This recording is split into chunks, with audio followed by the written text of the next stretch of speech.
May I please welcome Ms. Kathy Nikifi, did I say correctly? Sorry. Who's been a long-time supporter and a member of the Student for Free Tibet chapter here in Santa Fe, to come and say a few words.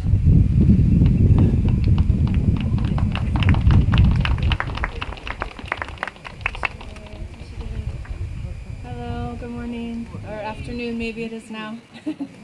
No, late morning, yes.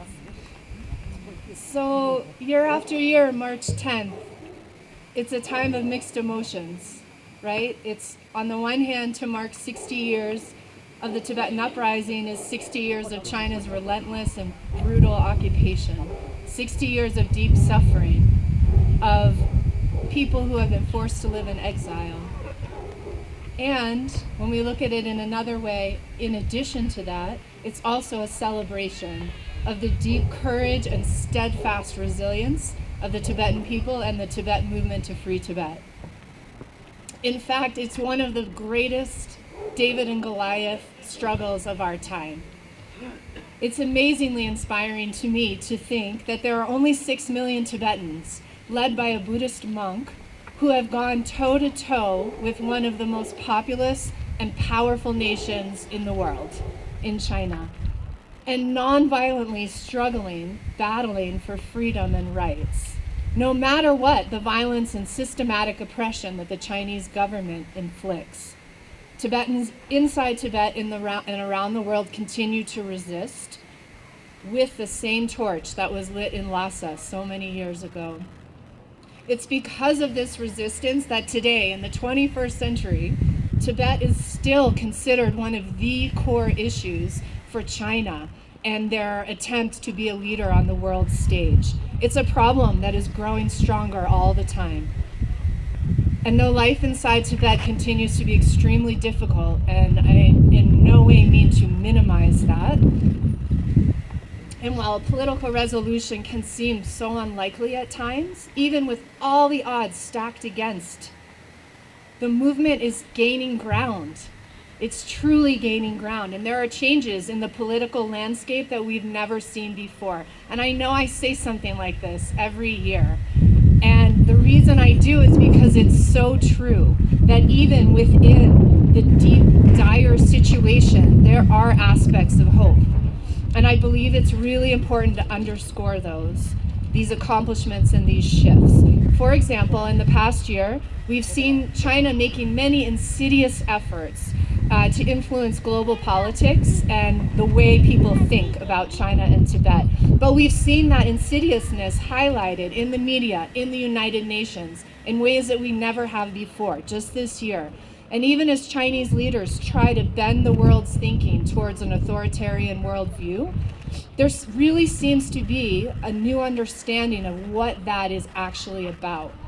And I think back to the Beijing Olympics and that campaign in the Uprising, and the messaging that was repeated over and over around the world to journalists was to unmask the true face of China. While they were trying to hide behind the glamour, the Chinese government was trying to hide behind the glamour and the glitz of the Olympics. But now, if you look at news stories, often Time Magazine, the Washington Post, there's headlines like "Unmasking China," "Seeking the True Face of China." This narrative is part of what is being discussed now. And this is a really important thing. It may seem small, but stories are how things change.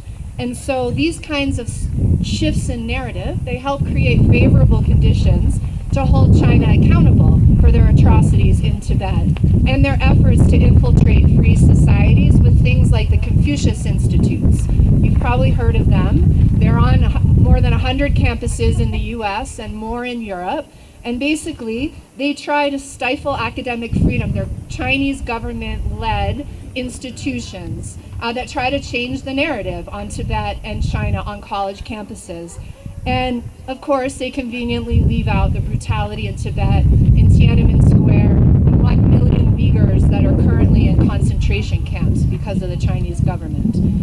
But after focused advocacy by groups like Students for Free Tibet, Tibet Action Network, and many others, in 1 year, just this last year, 11 of them closed because college campuses said, wait a minute, this is propaganda. This is a tool of the Chinese government. We're sorry, we didn't realize that, but now we do. This has no place on our campus. And that's really important shift as well.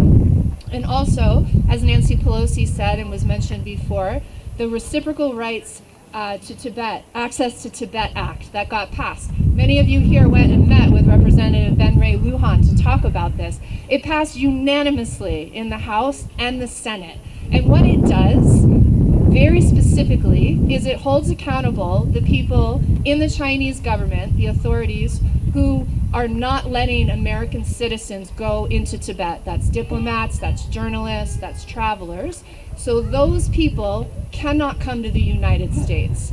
And in fact, if they're here, their visas can get revoked, so they can get kicked out. And why this is so important, it's like, oh, it's a piece of legislation. The representatives in Senate have passed other things before. But no, this is the first time a government has passed something with actual teeth. It's not just a proclamation, a statement of support. It actually puts real consequences on the Chinese government for their repression inside Tibet. And so this is a huge significance, and we can be sure it is not lost on Chinese authorities, because what it means is that more is possible. This is one step of power from the US government towards the Chinese government, and it's hugely important, because if more is possible, if the Chinese government realized that more is possible, in fact, anything is possible. And I do believe this is one of the very important lessons at this time when things can feel so dire, is to remember and believe and understand that actually anything is possible, that totalitarian regimes always fall. And just like so many underdogs have tackled and taken down so many giants, this fight is winnable for a free Tibet. And 60 years after Tibetans took the streets in Lhasa on that fateful day, we all know Tibetans inside Tibet continue to courageously fight for their freedom. There is hope for that. There is change happening, and we need to remember that, because there's more change to come. And it will keep coming until Tibet is free. Thank you.